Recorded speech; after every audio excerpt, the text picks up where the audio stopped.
Iya, shalom saudara, selamat malam. Berjumpa lagi di Mezbah Doa. Saya percaya kita semua tetap mau setia untuk mencari Tuhan. Dan biarlah hari-hari ini kita terus merindukan agar jamahan Roh Kudus turun atas hidup kita. Kita melihat keadaan dunia yang terus bergoncang. Kita mendengar berita-berita tentang peperangan, tentang bencana dan lain sebagainya. Tapi itu semua sudah tertulis dalam firman Tuhan. Dan firman Tuhan berkata, orangku yang tetap tinggal tenang dan percaya, tinggal di dalam hadirat Tuhan akan memperoleh kekuatan yang baru.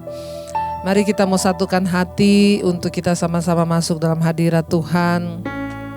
Terima kasih Bapa, kami mengucap syukur buat hari ini. Kami tahu ini adalah hari yang Tuhan jadikan, Tuhan adakan. Kami mau terus datang membawa pujian penyembahan kami. Satu kerinduan kami, agar Tuhan selalu menyentuh hati kami Tuhan dengan hadirat dan kuasa Roh Kudus-Mu, agar hati kami diubahkan, hidup kami dipulihkan, dan kami boleh semakin berkenan kepada Tuhan.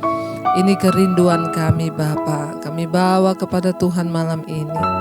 Kami datang berseru kepadamu Bapa, ubah seluruh hidup dan hati kami Tuhan, sentuh hati kami dengan kuasa-Mu yang sanggup mengubahkan dan memperbaharui. Terima kasih Tuhan, terima kasih Yesus. Bapa, sentuh hatiku, ubah hidupku menjadi yang baru, emas yang murni kau membentuk bejana hatiku. Bapa, ajarku mengerti sebuah kasih yang selalu memberi Tuhan. Amin. Bagai air yang mengalir, air mengalir yang tiada. Lebih lagi saudara, kita mau katakan kepada Tuhan, Bapa, sentuh hati kami Tuhan. Bapa, sentuh hatiku, ubah hidup kami Tuhan. Amin. Menjadi yang baru di dalam hadirat-Mu Tuhan. Kami tahu emas yang murni kau membentuk bejana hati. Bapa, ajar kami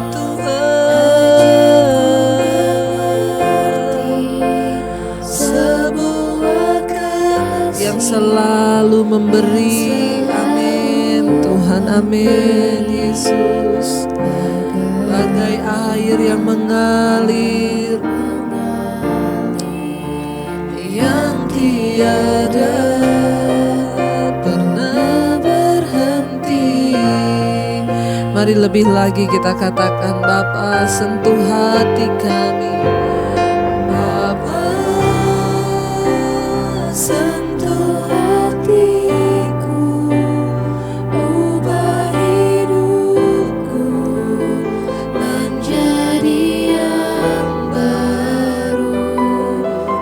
bagai emas yang murni Engkau membentuk kami ya Tuhan. Amin. Kau membentuk bejana hati. Bapa, ajar kami Tuhan sebuah kasih yang selalu memberi, bagai air mengalir yang tiada. Lebih lagi saudara, mari berseru, katakan, Bapa, Bapa, sentuh hatiku,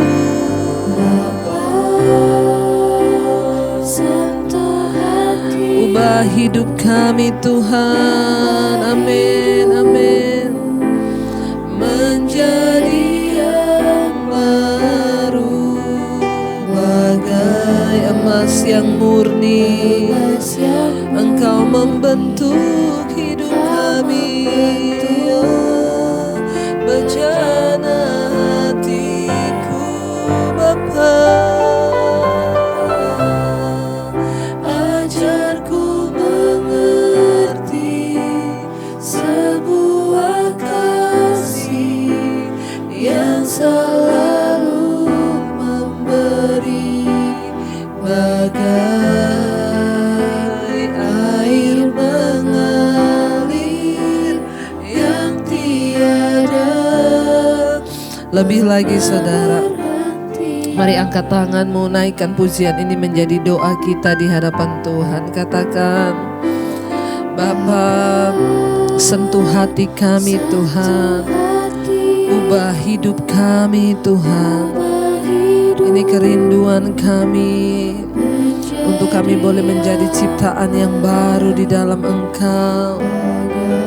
Seperti emas yang murni, Engkau membentuk bejana hati kami Tuhan. Amin, amin. Katakan, Bapa, ajar kami Tuhan, ajar. Amin, kasih-Mu yang selalu memberi. Yes Lord Jesus. Bagai air mengalir yang tiada pernah berhenti Tuhan.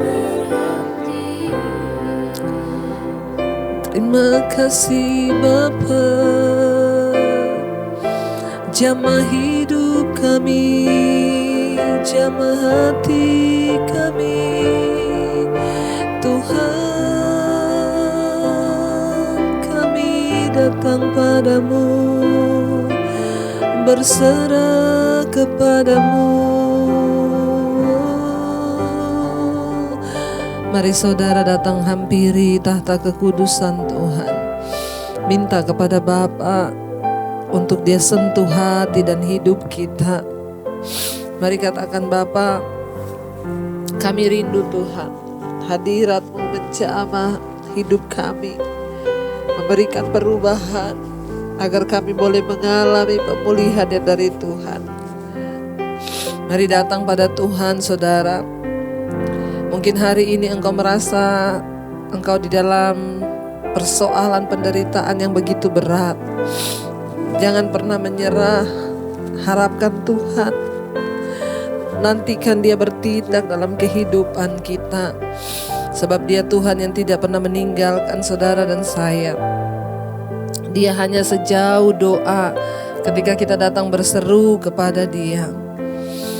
Biar hari ini kita mau terus berkata, kami mau terus menaikkan pujian bagi-Mu Bapa. Kami mau terus nyanyikan pujian penyembahan. Keadaan boleh berubah, dunia boleh bergoncang, namun satu ketetapan hati kami terus memuji menyembah Engkau. Sebab Engkau Tuhan yang tidak pernah berubah. Kami mau terus nyanyikan haleluya di hadapan-Mu Tuhan. Kami mau berkata, ku nyanyi haleluya,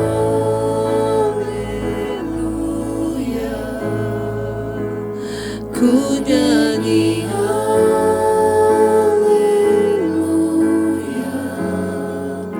Sungguh Kau hebat, ajaib perkasa perbuatan-Mu. Kami mau nyanyikan, ku nyanyi haleluya,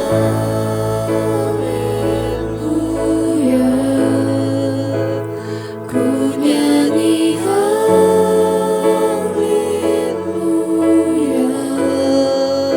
Sungguh Engkau hebat Tuhan, ajaib perkasa perbuatan-Mu dalam hidup kami.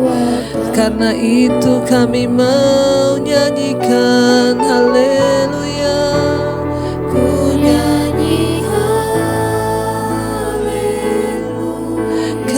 kami nyanyikan.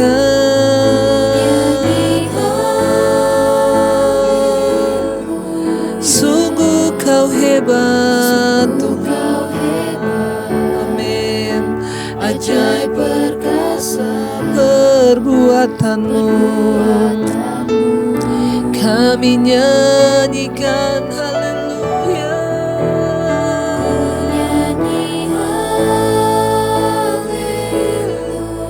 Kami nyanyikan,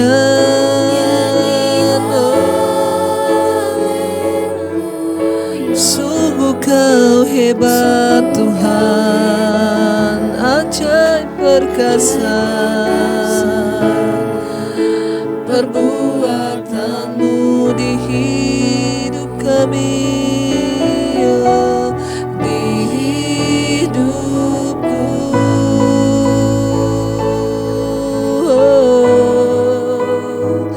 Hebat perbuatanmu, ajaib perbuatanmu, haleluya.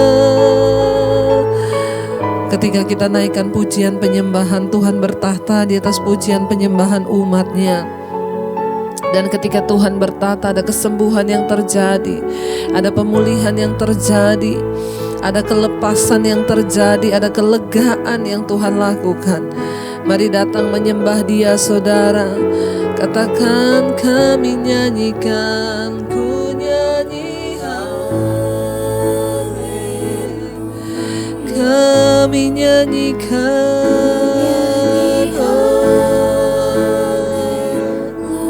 sungguh kau hebat, ajaib perkasa perbuatanmu, kami nyanyikan haleluya. Ku nyanyi haleluya, kami nyanyikan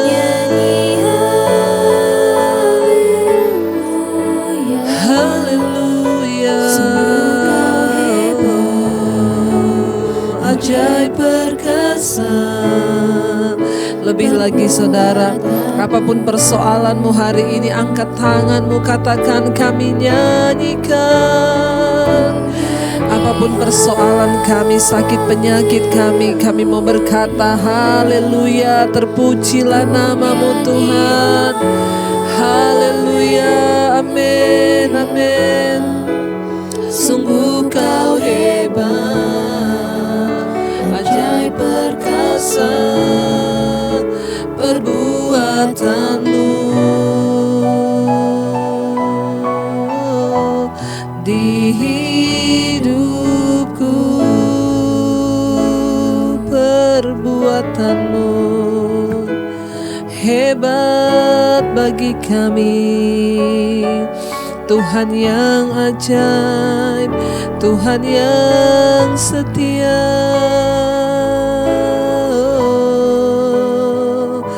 Kami tahu Engkau Tuhan yang lebih di atas segala-galanya. Kuasa-Mu yang terlebih besar dalam hidup kami Bapa. Tidak ada satupun persoalan yang melebihi kuasa Tuhan yang besar di hidup kami. Tidak ada satupun masalah, sakit penyakit yang lebih besar daripada kuasa Tuhan. Karena itu malam ini kami mau terus katakan dengan iman, percaya kami, Engkau terlebih besar dari segala masalah persoalan di hidup kami Tuhan. Mari angkat hati dan imanmu, katakan, kuasa-Mu terlebih besar.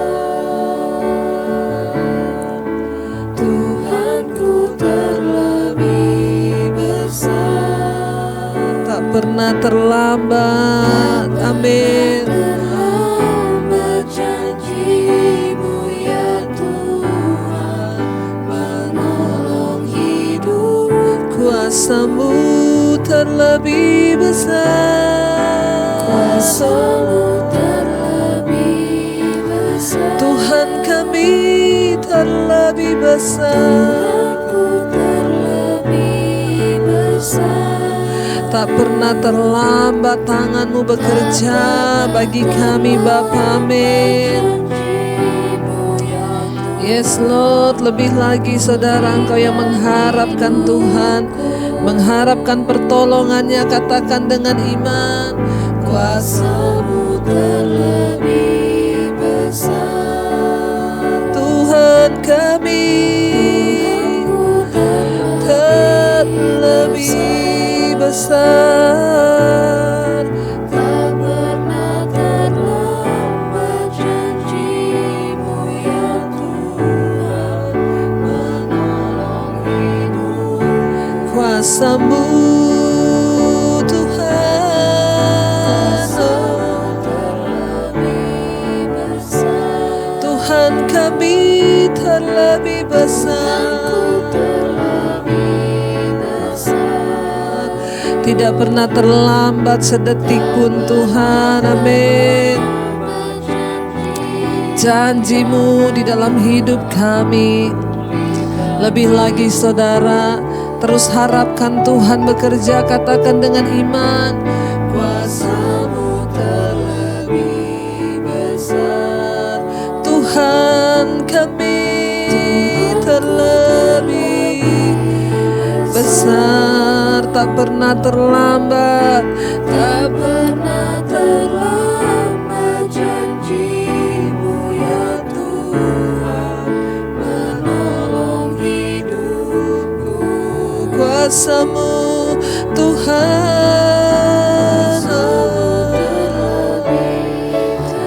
Tuhan kami terlebih besar.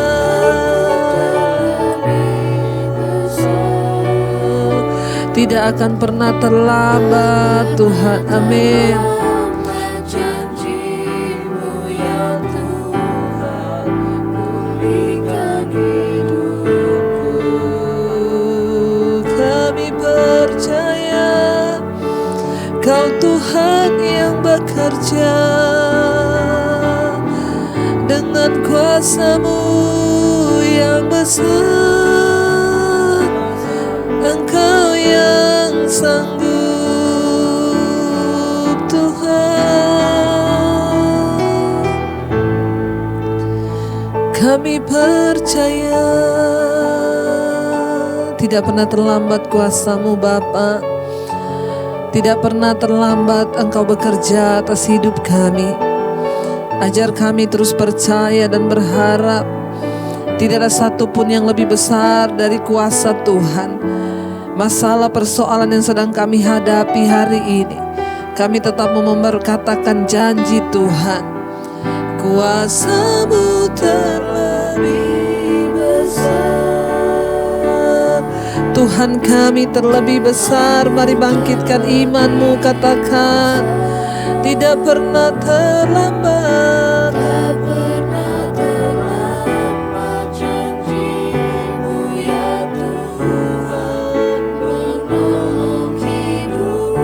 Kuasa-Mu Tuhan,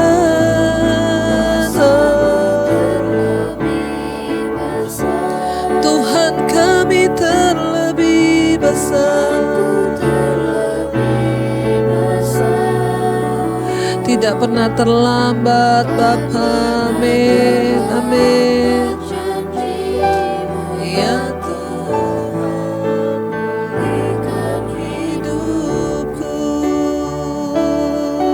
kami percaya tak pernah terlambat. Kau pulihkan kami yang terus berharap, yang terus percaya bahwa kami Tuhan hari-hari ini untuk terus berharap dan percaya kepada Tuhan. Bahwa kami untuk terus menaruh harap, percaya kami kepada Engkau. Tuhan yang tidak pernah jauh, Tuhan yang tidak pernah meninggalkan. Biar Engkau mengurapi setiap kami malam ini Bapa. Kalau sebentar kami akan mendengarkan firman Tuhan. Kami percaya firman-Mu memberikan kami kekuatan. Firman-Mu yang memberikan kami pengharapan yang baru. Biarlah Tuhan hari ini hati kami semua terbuka bagi kebenaran-Mu. Urapi hamba-Mu yang tidak ada apa-apanya Bapa. Di dalam nama Tuhan Yesus kami sambut firman-Mu. Haleluya. Amin, amin, amin.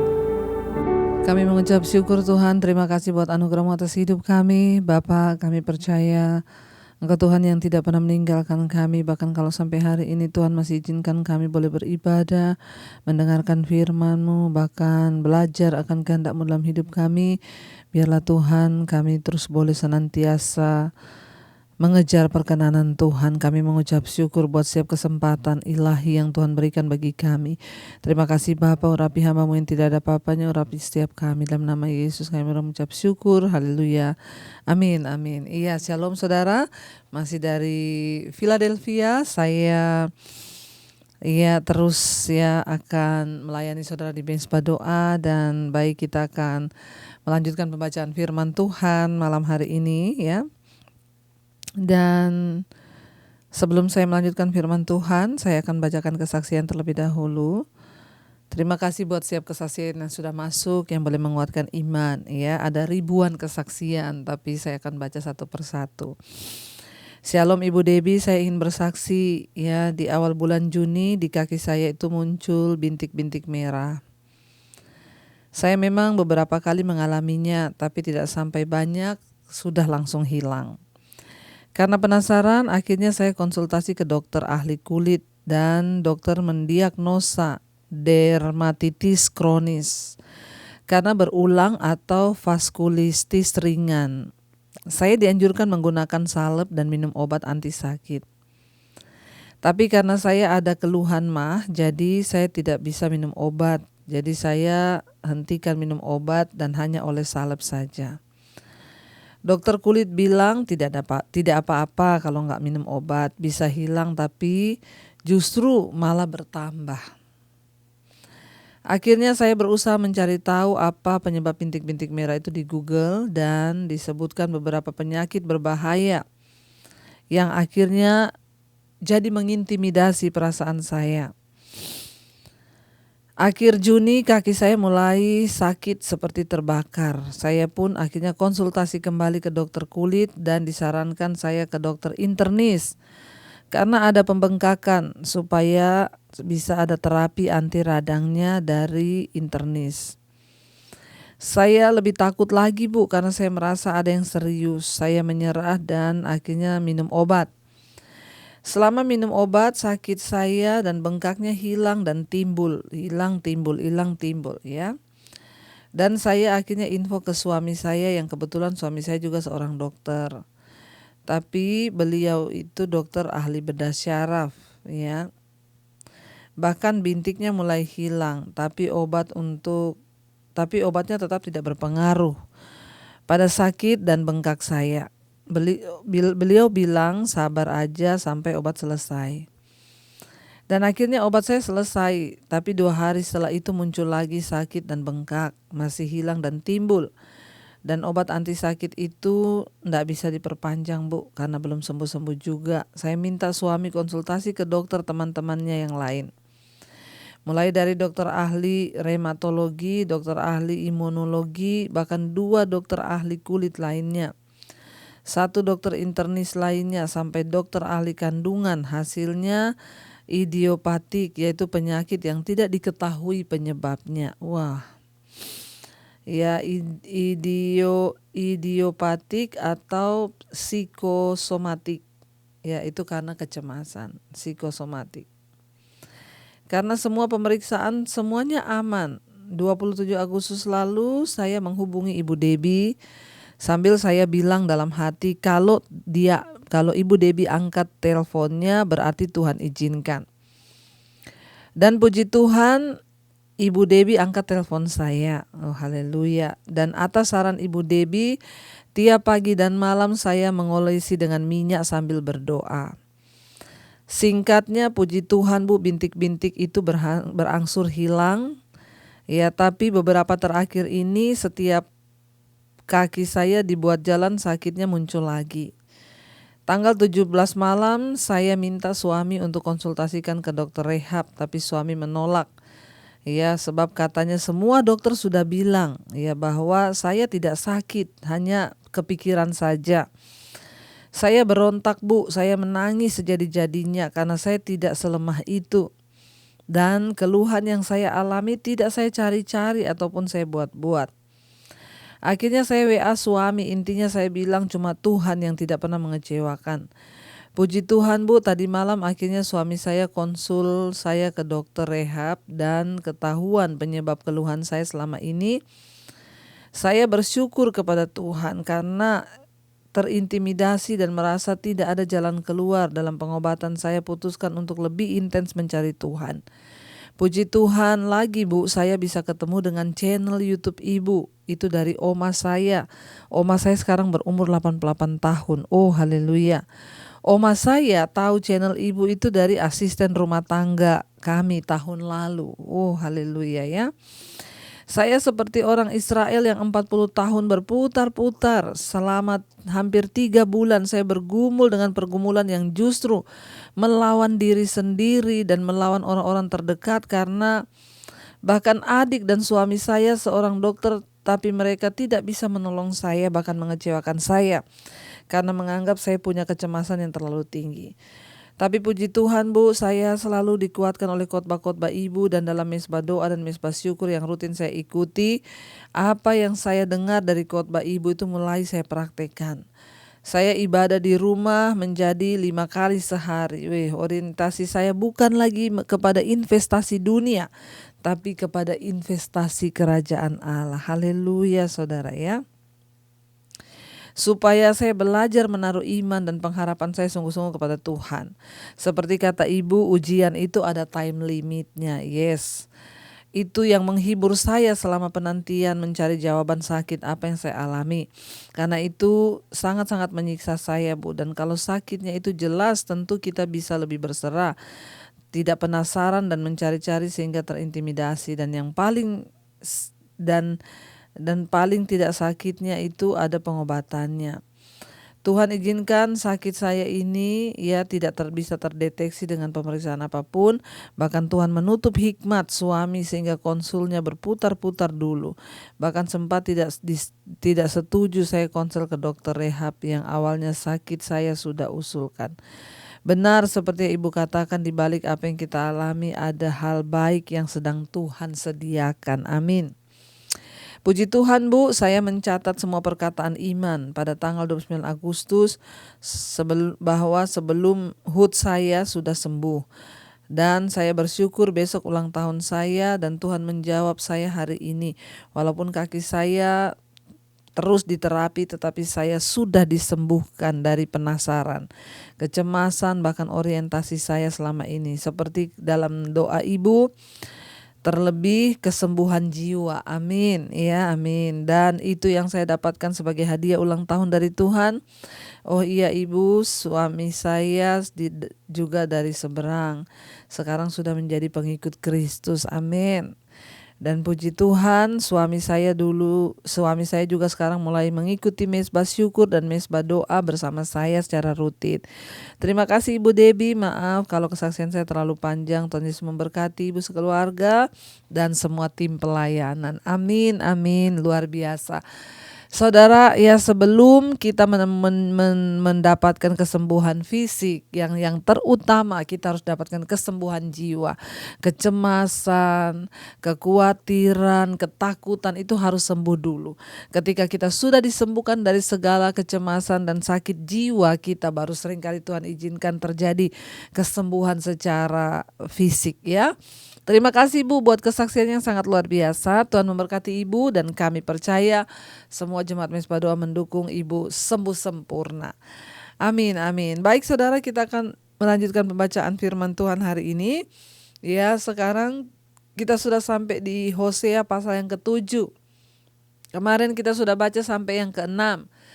Bagaimana Tuhan berkata semua pemimpin bangsa ini mereka punya hati nurani itu kayak perapian yang menyala-nyala, hawa nafsu yang tidak terpadamkan sehingga mereka menghalalkan segala cara dengan keserakahan. Ya, sekarang kita lanjutkan ayat yang ke-8. Firman Tuhan berkata, Efraim mencampurkan dirinya di antara bangsa-bangsa. Efraim telah menjadi roti bundar yang tidak dibalik. Ya, ayat 9, orang-orang luar memakan habis kekuatannya, tetapi ia sendiri tidak mengetahuinya. Juga sudah banyak beruban, tetapi ia sendiri tidak mengetahuinya. Ya, saudara, firman Tuhan berkata Efraim akhirnya mencampurkan dirinya dengan bangsa-bangsa. Ya, Efraim yang tadinya menjadi yang kota yang kudus, suku yang diberkati Tuhan, yang dikuduskan bagi Tuhan, pada akhirnya terhanyut dengan semua keinginan dan kenikmatan dunia dan mencampurkan dirinya di antara bangsa-bangsa. Efraim seperti roti bundar yang tidak dibalik, kata firman Tuhan. Ya, bangsa Israel akhirnya melakukan apa? Kawin campur. Mereka mencampurkan dirinya dengan bangsa-bangsa, kawin campur dengan orang-orang ya fasik yang tidak mengenal Allah, dengan orang-orang yang mengikuti cara-cara jahat ya untuk menghalalkan segala cara.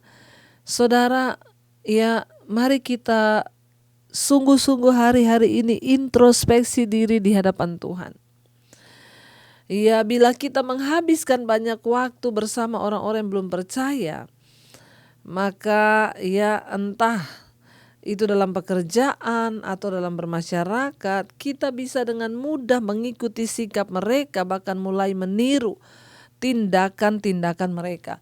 Karena itu firman Tuhan berkata, pergaulan yang buruk itu merusak kebiasaan baik. Bukannya kita nggak mau lagi bergaul dengan mereka, tetapi kalau kita terus bergaul dengan orang-orang yang seperti ini, lambat laun kita akan ketransfer atau mengikuti gaya-gaya mereka. Seperti yang terjadi ini, Tuhan bilang Efraim mencampurkan dirinya dengan bangsa-bangsa kafir. Ya, akhirnya mereka melakukan kawin campur dengan orang-orang asing yang tidak percaya bahkan tidak menyembah Tuhan. Saudara, ya mari kita waspada terhadap semua pengaruh yang bisa memberikan kita ya hal-hal yang buruk. Sebaliknya, daripada hanyut dalam kebiasaan-kebiasaan buruk, ya perhatikanlah apakah kita ini bisa memberikan pengaruh positif dan mengarahkan orang-orang kepada Tuhan. Ya, mari saudara, jangan sampai kita yang dipengaruhi untuk melakukan hal-hal yang negatif, tapi biarlah hidup kita ini justru menjadi kesaksian dan kita dapat membawa orang kepada Tuhan, kita dapat membawa orang kepada Kristus, ya sehingga saudara, ya banyak orang lewat hidup kita boleh dimenangkan dan diselamatkan. Jangan sebaliknya kita yang terpengaruh sehingga hidup kita yang berubah menjadi jahat. Ya, bukannya kita membawa orang kepada Tuhan, justru kitalah saudara yang tidak sadar ternyata kita sudah mulai dibawa arus. Hati-hati saudara, karena dosa itu seringkali tidak disadari. Ayat yang berikutnya saudara, ya ayat yang ke-10, kecongkakan Israel menjadi saksi terhadap dirinya. Namun mereka tidak berbalik kepada Tuhan Allah mereka dan tidak mencari Dia, kendati semuanya ini. Jadi kecongkakan Israel itu sudah menjadi saksi terhadap dirinya, kata Tuhan. Ya, bahkan tidak perlu lagi menunggu orang lain yang bersaksi, tapi dirinya sendiri tahu bahwa dia itu sudah hidup dalam dosa, bahkan melakukan kesombongan dan kecongkakan di mata Tuhan. Ya, tetapi yang anehnya mereka itu tidak menyadari, saudara. Ya, kecongkakan Israel itu sudah menjadi saksi terhadap dirinya, namun mereka tidak berbalik kepada Tuhan Allah mereka dan tidak mencari Dia, kendati semuanya ini, kata firman Tuhan. Ya, ayat yang ke-11 saya dikatakan, Efraim telah menjadi merpati tolol, tidak berakal dengan memanggil kepada Mesir dan pergi kepada Asyur. Ya, bahkan dia melakukan hal-hal yang mendukakan hati Tuhan. Keangkuhan, kesombongan, kecongkakan itu ia dapat mencegah orang untuk datang berbalik kepada Tuhan. Orang-orang sombong tidak mungkin mengaku dosanya. Orang-orang sombong tidak mungkin datang kepada Tuhan meninggalkan kejahatannya. Dia akan terus hidup. Dia semakin hari semakin berdosa karena kesombongan itu dia tidak sadari, kata firman Tuhan. Ya, karena keangkuhan maka orang mengklaim tidak memerlukan pertolongan dari siapapun termasuk dari Tuhan. Manusia ya atau Tuhan pun tidak mereka butuhkan karena mereka merasa mereka bisa dengan diri mereka sendiri. Tapi ini sangat-sangat berbahaya saudara ya. Manusia atau Tuhan, Ada begitu banyak orang terus hidup dalam kesombongan.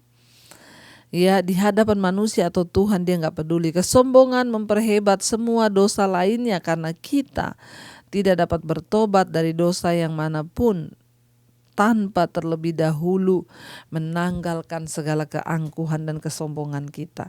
Firman Tuhan berkata, kecongkakan Israel menjadi saksi terhadap dirinya, namun mereka tidak mau berbalik datang kepada Tuhan. Ayat yang ke-11, Efraim telah menjadi merpati tolol. Ya, bayangkan saudara, Tuhan bilang Efraim itu sudah menjadi merpati tolol, tidak berakal. Ya, dengan memanggil kepada Mesir dan pergi kepada Asyur. Raja Israel Menahem membayar Asyur agar mendukung dia untuk tetap berkuasa. Lalu ya, Raja Hosea berbalik menentang Asyur dan pergi meminta bantuan kepada Mesir. Raja-raja Israel pergi mondar-mandir bersekutu dengan berbagai macam bangsa, padahal seharusnya mereka harus bersekutu dengan Allah, yaitu Tuhan. Tapi mereka gak peduli, ya mereka datang saudara untuk bersekutu dengan bangsa-bangsa yang tidak mengenal Tuhan ini, mencari pertolongan kepada bangsa lain. Ya, dan itu membuat Tuhan murka karena mereka tidak lagi mengandalkan Tuhan tapi mengandalkan manusia. Hari-hari ini mari kita jangan hidup mengandalkan manusia, biar kita mau terus hidup mengandalkan Tuhan. Jangan jadi tolol, kata firman Tuhan. Ya, beralih kepada Mesir, bahkan membayar untuk mendapatkan pembelaan dan penyertaan. Mereka lupa bahwa Tuhanlah satu-satunya yang dapat menyertai mereka. Ayat yang berikutnya, ayat yang ke-12, apabila mereka pergi, aku akan membentangkan jaringku ke atas mereka. Aku akan menurunkan mereka seperti burung-burung di udara. Aku akan menghajar mereka karena kejahatan-kejahatan mereka. Kata firman Tuhan, celakalah mereka, sebab mereka melarikan diri daripadaku. Binasalah mereka, sebab mereka memberontak terhadap aku. Aku ini mau menebus mereka, tetapi mereka berdusta terhadap aku. Saudara yang terkasih, Tuhan itu dari dulu punya niat, punya rencana untuk menebus bangsa itu, untuk menebus saudara dan saya, untuk mengangkat hidup kita dari dosa. Tapi seringkali kitalah yang pergi menjauh dari Dia. Ayat ini berkata, ya Tuhan bilang, aku akan pergi ya membentangkan jaringku ke atas mereka. Aku akan menurunkan ya mereka seperti burung-burung di udara. Aku akan menghajar mereka karena kejahatan mereka. Celakalah mereka, sebab mereka melarikan diri daripadaku. Binasalah mereka. Ya, Tuhan bilang, aku ini mau menebus mereka, tetapi mereka berdusta terhadap aku. Saudara, sampai hari ini hati Tuhan itu apa? Hati Tuhan itu mau kita berbalik. Hati Tuhan itu menunggu kapan kita mau kembali. Hati Tuhan itu menunggu kapan kita mau bertobat. Tetapi seringkali dosa itu yang menghalangi semua rencana Tuhan atas hidup kita. Bahkan Tuhan berkata, ya aku tuh ingin memulihkan mereka, aku ingin melayani mereka. Tuhan berkata, aku ingin untuk menopang mereka, tetapi mereka lebih memilih untuk hidup dalam dosa dan kesombongan mereka. Karena itu saudara, hari ini biar kita semua mau introspeksi diri. Mari jangan ada satupun kesombongan. Mari datang pada Tuhan, rendahkan hati dan hidup kita, percaya bahwa semua yang kita alami ini hanya datang dari Tuhan saja. Baik, mari kita tundukkan kepala, kita berdoa. Bapa, terima kasih buat hari ini. Tuhan, Engkau yang mempertemukan kami di Mesbah Doa. Tuhan, berkati setiap mereka yang mendengarkan, tidak ada kesombongan, kecongkakan. Kami mau merendahkan hati, datang kepada Tuhan, menyembah Engkau sebagai Tuhan dan Juru Selamat secara pribadi. Tuhan, berkati Bapa setiap rumah tangga demi rumah tangga, imam, suami menjadi imam yang baik, istri menjadi penolong. Kami berdoa dalam nama Tuhan Yesus, tidak ada Tuhan satupun yang dapat menghalangi anak-anak kami untuk menggenapi firman-Mu. Anak-anak kami tumbuh dalam takut akan Tuhan karena ada orang tua yang sungguh-sungguh mencari Tuhan. Berkati oma opa kami di usia senja mereka, keluarga besar kami yang sakit, terbaring sakit, Tuhan sembuhkan. Kesembuhan jiwa terjadi, mengikuti kesembuhan fisik dalam nama Tuhan Yesus. Engkau terus juga memberkati Bapa setiap mereka yang bergumul untuk punya keturunan, setiap mereka juga yang berkekurangan. Tuhan, Engkau yang mencukupi. Berkati Tuhan semua yang ada di atas bangsa kami Indonesia, dari Sabang sampai Merauke. Shalom Indonesia, kami ucapkan berkat turun atas Indonesia. Berkati Bapak Presiden Jokowi, wakil dan seluruh jajaran kabinet yang ada. Tuhan juga memberkati Bapa untuk Amerika, 5 benua Asia, Afrika, Amerika, Eropa, Australia. Tuhan memberkati. Bahkan setiap kami yang hari ini Bapak sedang menyaksikan mesbah doa ini, mungkin ada pergumulan-pergumulan khusus, kami bawa ke dalam tangan Tuhan. Engkau memberkati, bahkan berkati Tuhan siapa mereka yang terikat dengan obat-obatan, minuman keras, judi, rokok, alkohol, yang terikat dengan game online, yang terikat dengan HP, yang terikat dengan rokok, yang terikat dengan susah tidur, obat tidur. Kami berdoa di dalam nama Tuhan Yesus ada kelepasan. Terima kasih buat segala hal yang terbaik yang Tuhan kerjakan atas hidup kami. Kami berucap syukur. Kami percaya Tuhan Engkau terus memberkati juga semua benua yang ada, Asia, Afrika, Amerika, Eropa, Australia. Tuhan terus memberkati dengan seluruh presiden-presidennya, juga Indonesia dari Sabang sampai Merauke. Kami berdoa percaya tangan Tuhan yang pegang kendali atas hidup kami. Mari kita buka hati dan tangan kita untuk menerima berkat. Diberkatilah engkau dalam kehidupanmu, diberkati rumah tanggamu, diberkati pekerjaanmu, diberkati kesehatanmu, diberkati keuanganmu, dan engkau menjadi berkat bagi banyak orang. Terimalah kiranya berkat dari Allah Bapa, cinta kasih Tuhan Yesus Kristus, penyertaan Allah Roh Kudus menyertai hidupmu mulai dari hari ini bahkan sampai kali yang kedua Tuhan Yesus datang menjemput kita. Namamu tercatat di dalam kitab kehidupan. Dalam nama Tuhan Yesus yang percaya diberkati, mari katakan bersama, amin, amin. Tuhan Yesus memberkati. Shalom. Dan dari Philadelphia saya mengucapkan Immanuel.